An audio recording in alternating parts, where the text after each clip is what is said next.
Ew. What's up there, bud and budettes? Welcome back to the channel. Back at location number 2 after, I think, 12, 14 days. Took a bit to get back here, but we're back, bud, and here's the Kush wood. Let's see if we can get a good shot. Ooh-wee. This is the one that smells like a grape vineyard. Not like artificial grape candy, just like an actual grape vineyard there, bud. So I just hit it with Lost Coast therapy again. Seeing powdery mildew, we're still fighting it off really good. That stuff, I swear by it, it is so good. It's better than anything I've ever used. It's expensive, but it works, bud. So I just hit it again with Lost Coast. This one just always goes yellow too early. Always yellowing out, and it's got a shit ton of amendments in there too, bud. So, but this is the best plant probably. The last couple of years, it always looks pretty much just like this, but this might be the best one in here. Right around this time, it always has problems. So at the beginning of the year, I emptied out half this soil, or maybe even 3/4. I re-put in new soil, new dry amendments, a shit ton of amendments too, way more than I normally do. And we're still yellowing out early, bud. She's been hit with lots of flower food, back guano, some of that seaweed extract, straight potassium, phosphorus. We got compost in there. We got everything in there. Gaia green, crushed oyster shell, bone meal, blood meal. We got everything in there, bud. And this one just always does this. So next year I'm going to take with this pot and I'm going to switch it up with something completely different there. Smaller too, probably. And yeah, bud. Still looks fire though. Smells fire. She's just yellowing out a bit early.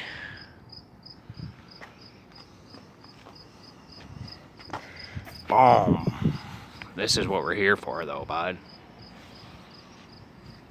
Boom. The banana wood. The banana kush crossed with the wood. Oh my god, bud. Look at these colas. Absolutely stacking. Frosty. Oh, the neighbors are out there. I have no clue what they're saying, because that's not English there, bud. But look at these, they're stacking. Look at these. After 4 weeks, just chonking up there, bud.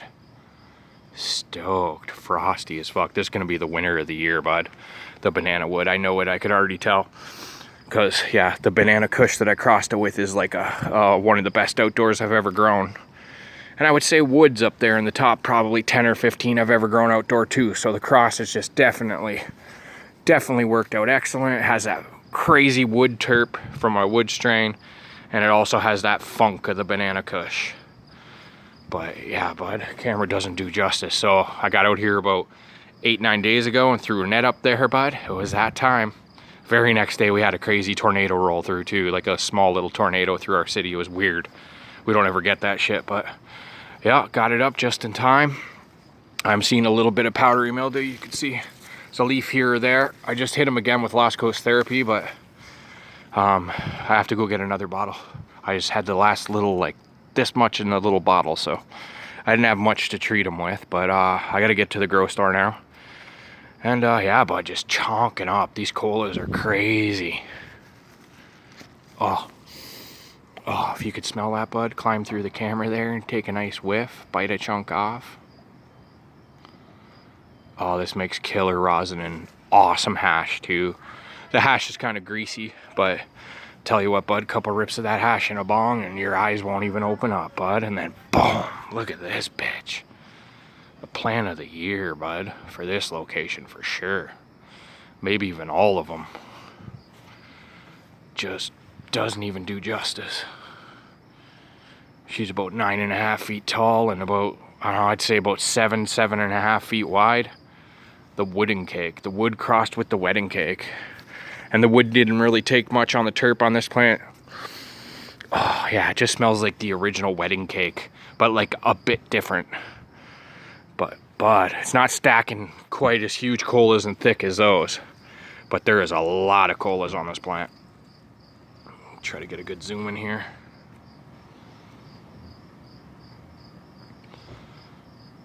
Frosty. Smells like very floral.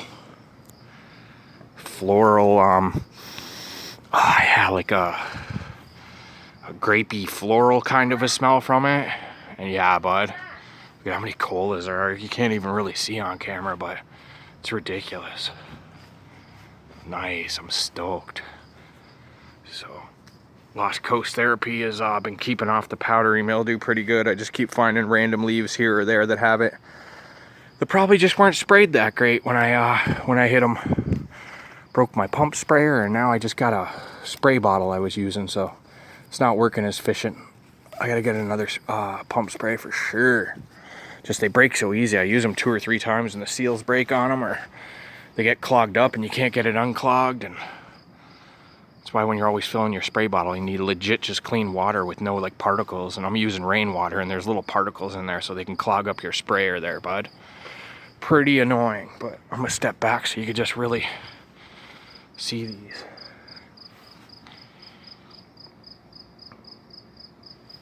Awesome. Yep, throw these nets up in a panic I did there, bud. And they're working. Beautiful. Holding it up straight. Everything's nice. Got the old hockey sticks. We're in Canada here, bud, so you gotta have the hockey sticks. Broken hockey sticks in your shed somewhere there, bud. So I find those work really good. Same with, if they were smaller, I used the broomstick handles like this. This is a broomstick handle from the dollar store. Cost me $1.25 for that, so it's like whatever. I think 2 or 3 seasons ago I went and grabbed 20 of them, and that's what I was using at a couple of these different locations there for a bit. And we've been using rebar, a whole bunch of stuff. These bamboo sticks, anything I can get that'll work. But yeah, bud, location number 2 is just looking crazy. Let's check out the stock. I think this is the biggest stock of the year. Climb right under here, right under the net. And we'll check her out, bud. She's pretty fat. Thicker than a water bottle by a little bit. And like, yeah, I really need to get in here and strip this, bud. I never did that for, God, the last 3 weeks I never got in here and did this, but all the small stuff in here, just go in your plant. Well, if you want to. I don't really tell people how to grow. I just show you what I do. If you can learn from it, you can learn, bud. I'm not going to push nothing on no one. There's a kabillion and one ways to grow. Everybody grows different. And if you ask questions, you'll get 50% one way and 50% the other way anyway. So you can't really go by what one person says about anything. So I'm not trying to push it. Just if you can learn, bud, you can learn, eh? But yeah, I got to get under there. I've been breaking out in hives because that's what happens to me. I'm allergic to it. So as soon as the trichomes start building on the plant, when I'm in here plucking, my hands and my arms just go completely covered in hives. And it's too hot to put on a long sleeve shirt because I die. I run on hot, but I'm always hot. But yeah, I got some hives rocking, so I know it's about to be harvest season. Another, I think about, what, 20 days or so, and we'll start chopping the colas off of this plant here. It's going to be the first one done. And we're trying not to get bud rot here, bud. These are bigger colas than I would normally let go here. Normally I top, and then they all end up more like that size, which are still pretty big, but these big chonkers here, you really got to watch for bud rot in my climate. So if you're in a warm climate, in Cali, somewhere out there in the desert or something, it's completely different environments, bud. Super damp and cold here, wet all the time, and bud rot's gonna happen when you get big fat colas. No matter what you treat it with, no matter what you do, it's all about just catching it in time. Sometimes you'll escape and you only get 1 or 2 branches, but that's usually when I start chopping. When I start seeing the botrytis there, I start usually cutting the tops off the big colas anyways and going and hanging those first. Then I'll let everything go for another 2 or 3 weeks after that, right until about Halloween, and I'll take down the rest. But gotta rescue these big colas there, bud. You gotta do it. All right, bud. This yellow one. This smells so good though. So colas don't ever go really big in this pot either. So next year we're in for some different setup back here behind here. And I'm not sure what's going on, but this year we have 3 locations, and I don't think that's going to be the case next year. So our channel's about to change. We might just be stuck here instead of location 1, 2, and 3. We might just have location number 2 next year, and maybe the indoor. We'll have to see.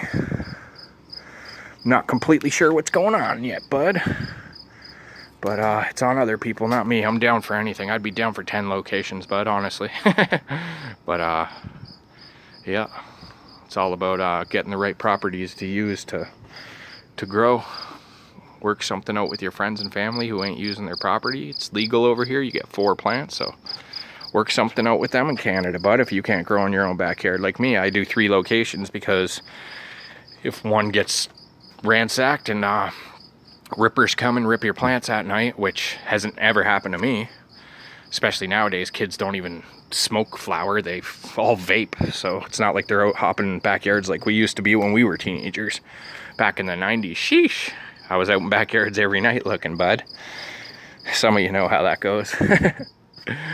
Some of you on the opposite side, and I probably took your plants when I was younger, but hey, that's how it goes, bud. But I got 3 locations. If one gets fucked, then I have other 2. If 2 get fucked, I have 1 left. So that's just how I work it out in my life, because I need enough to last me at least a year. So from harvest to harvest I need a lot of weed, bud. I squish a lot of rosin and do a lot of rips, and then I smoke joints here or there now these days, but usually crushes my lungs. I'd rather just do 1 single or 2 single rips of rosin in the bong and then be crushed, rather than sitting there smoking joints all day. And yeah, you get crushed, but I find when you're smoking flower, you burn out. And for me personally, when I smoke rosin, I don't really burn out. I'm kind of just crushed, and then all of a sudden I'm just not high no more. I know I got to go do more rips. When I smoke weed, I'm going to sleep by 8 or 9 o'clock, falling asleep on